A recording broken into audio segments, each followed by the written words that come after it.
आज का दिन हम सब मायूस हैं और अब सब अपने अपने तरीके से लता मंगेशकर को याद कर रहे हैं। उन्हें तमाम लोग श्रद्धांजलि दे रहे हैं। उनका अंतिम संस्कार हुआ।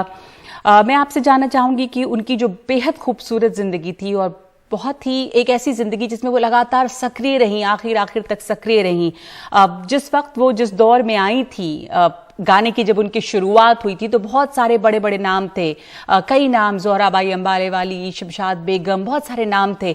आपकी किस तरह की यादें हैं लता मंगेशकर के साथ, या उनकी इस जिंदगी को अब जब मुड़ के देखती हैं तो वो क्या चीजें हैं जो बहुत आपको मुतासिर करती हैं, आपको इंस्पायर करती हैं?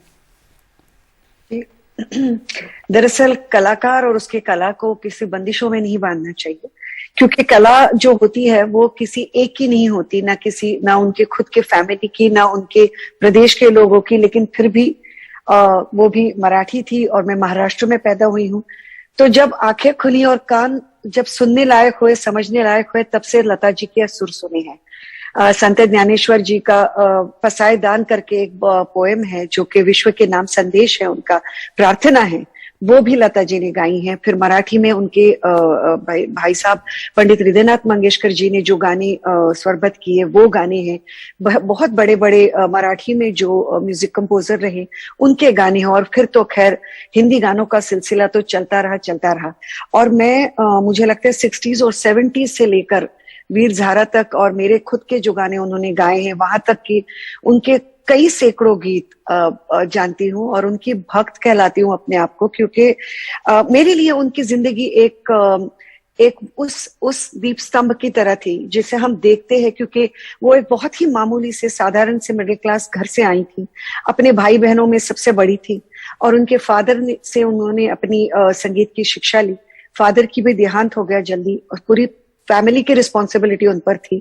लेकिन एक बार एक ऐसे माहौल में, जैसे कि आपने शुरुआत में कहा, जबकि बहुत बड़े बड़े दिग्गज गायिकाएं थी, तो ये एक मराठी घर से सिंपल सादी सी लड़की आई है और जिनकी डिक्शन भी ठीक से नहीं थी, आवाज शायद पतली लगती थी। उनके शुरू के गानों में बहुत ज्यादा नूरजहां जी और शमशाद बेगम जी के गानों के स्टाइल का थोड़ा बहुत, लेकिन बहुत ही हमारे दिलो दिमाग पर जादू सा ढाया है और इसलिए आज हम सब बिल्कुल उन्हें बहुत मिस कर रहे हैं। बल्कि ये कहना बिल्कुल गलत नहीं होगा, या जैसे कहते हैं हिंदी में अतिशयोक्ति नहीं होगी, कि एक जमाना ये दौर रहा कि लता मंगेशकर जो हैं वो संगीत का पर्याय थी।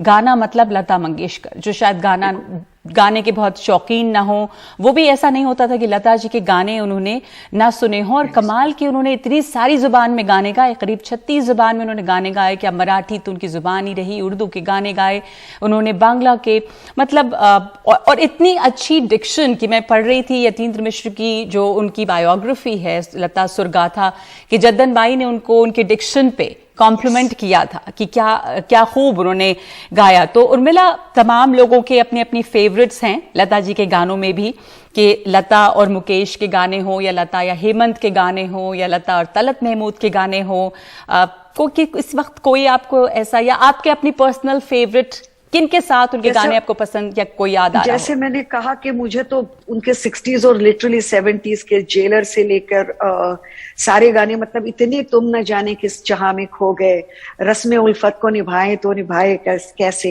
हर तरफ आग है, दामन को बचाए तो बचाए कैसे, से लेकर फिर वो जब याद आए, बहुत याद आए, फिर वहां से लेकर के फिर 70s के दौर में कश्मीर की कली आई, बाहों में चले आओ, और मैं क्या करूँ राम मुझे बुढ़ा मिल गया आया। उसके बाद में 80s में उन्होंने, जैसे आपने शुरुआत में कहा, राज कपूर साहब की तो मुझे लगता है वो सोच ही नहीं सकते थे फिल्म मेकिंग बगैर लता मंगेशकर जी के। जब उन्होंने कहा ईश्वर सत्य है, सत्य ही शिव है, शिव ही सुंदर है, इसके ज्यादा आगे मुझे लगता है संगीत के मायने रुक जाते हैं, जैसे सब कुछ थम सा जाता है। अल्लाह तेरो नाम, ईश्वर तेरो नाम के आगे कुछ नहीं जा सकता। लेकिन अगर फिर भी मुझे बताना है, मराठी गाने में आज नहीं बताऊंगी क्योंकि सारे भारत भर के, तो मैं कहूंगी कि उनका जो मदन मोहन जी के साथ उनके जो गाने रहे हैं, जो उनकी कोलैबोरेशन रही है, वो उनके लिए मेरे दिल में एक सबसे बड़ी जगह है।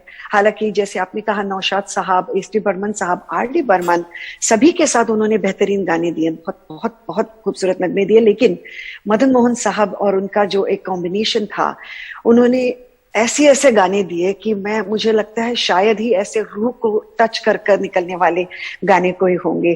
तो आपकी नजरों ने समझा प्यार के काबिल मुझे, और रस्म उल्फत को निभाए। आप कभी गाने की जुर्रत कीजिए अगर आप कभी अकेले में हो।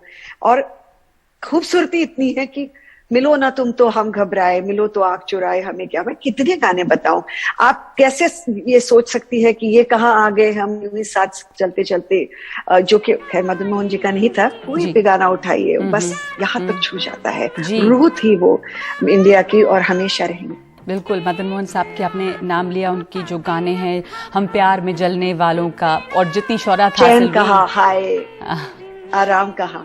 जी बिल्कुल, राष्ट्रगान जैसे हो गए हो वो गाने, इतने मशहूर हुए। और उसके बाद आज सोचा तो आंसू भर आए, ये गीत मुद्दतें हो गई मुस्कुराए। जी जी। उर्मिला, आपकी फिल्म के लिए भी उन्होंने गीत गाए हैं, और उनसे आपकी कोई आपको बातें आती हो कभी, आपकी उनसे जब मुलाकात हुई हो, कुछ उनके बारे में? मुझे थोड़ा सा लेट मेरी करियर में मुझे उनका गाना मिला जो सत्या फिल्म के लिए था, तू मेरे पास भी है। तो जब मुझे उनका प्लेबैक मिला, मेरे लिए वो मोमेंट मुझे ऐसे लगा कि मतलब मैं उसके पहले भी काफी मैंने अपने आप की शोहरत मिली थी, लेकिन तब मुझे लगा कि मैं स्टार बन गई हूँ, क्योंकि मेरे लिए लता मंगेशकर जी का प्लेबैक मिल रहा है। हाँ। तो अपने आप में बहुत बड़ा थी ये चीज थी। लेकिन मैंने एक फंक्शन अटेंड किया था जो कि उनका मंगेशकर परिवार का फंक्शन था। तो मुझे बुलाया गया था। तो मुझे जब पता चला वो खुद स्टेज पर है और मैंने उनके सामने एक भाषण किया था, मेरे लिए वो सबसे यादगार और दिल को छूने वाली मोमेंट थी, क्योंकि मैं उनके सामने उनको बता रही थी कि उनका होना हमारे जैसे कई लोगों के लिए क्या मायने रखता था।